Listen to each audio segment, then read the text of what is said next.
Welcome back, everyone, to Base Sunday. Whether you look at it as a deadly weapon or a cultural symbol or a work of art, the sword has long been a part of history and heroes, legends and leaders, military and myth. One of the foremost experts on the sword is weapons expert and military historian Mike Lodes, who has channeled his knowledge and passion for the weapon into television shows and documentaries, and now a book, Swords and Swordsmen. Mike, great to have you on Base Sunday. Thanks so much for joining us.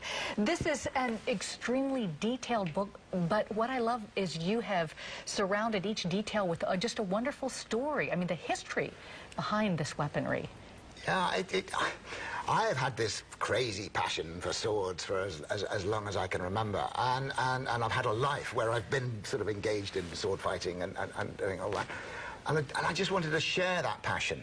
But rather than just write a dry, nerdy book about this sword was 36 centimeters long and this one weighed so much, what people like is stories. So I needed to put them in context. Well, and you know, you talk about swords from the time of pharaohs and pirates and samurais and soldiers. So, I mean, the basic device of the book is that to tell the story of the sword from its earliest Bronze Age beginnings right up to 19th century, I selected swords that were owned by that still survive and were owned by known individuals. And you can actually go and see some of these swords. And I've handled many of these swords. I mean, I have handled George Washington's battle sword. Look how excited you get about this. Well, it's huge. It's right. That's the American crown I mean, you're jewels. touching history, aren't you?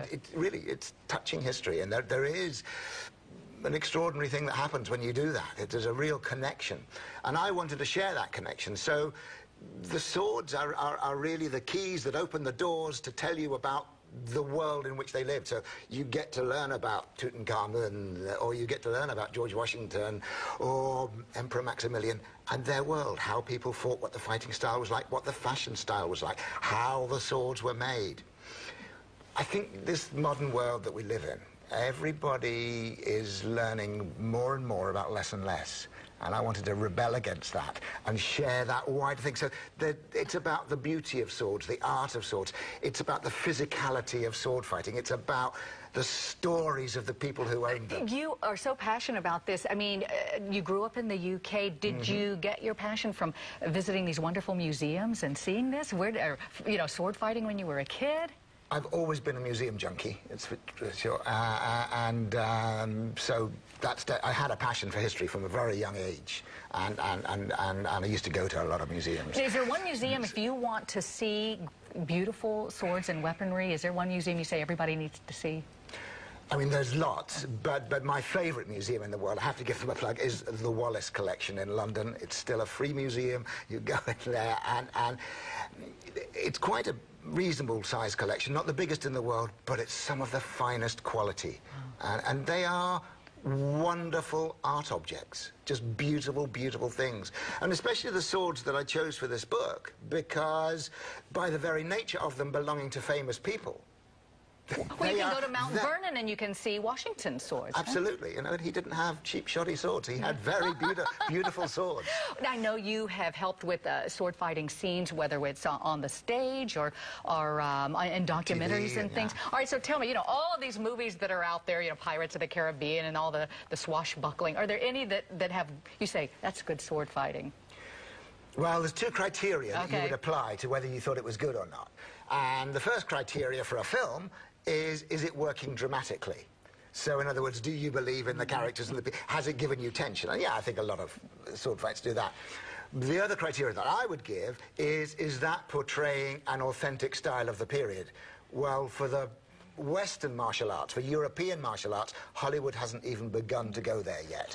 This is something that is I've been researching in my lifetime. A lot of people have now started to research since the birth of the internet. There are so many manuscripts that were written from the 13th century onwards that actually tell us how people in Europe fought with their swords. So you think it'll get better now, It's a new study. It's a new study, and there are thousands and thousands of people across the world really being pioneered in America that are discovering the old ways, and I think Hollywood will catch up eventually. But you said the samurai are pretty good. Those samurai movies are pretty good. They are better. That tradition was better preserved. What's next for you?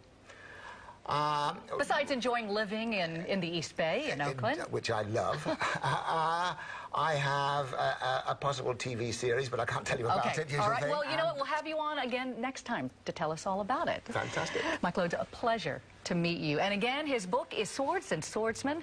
For more information, you can visit his website, mikelodes.com, and pick up his book online or at your local bookstore.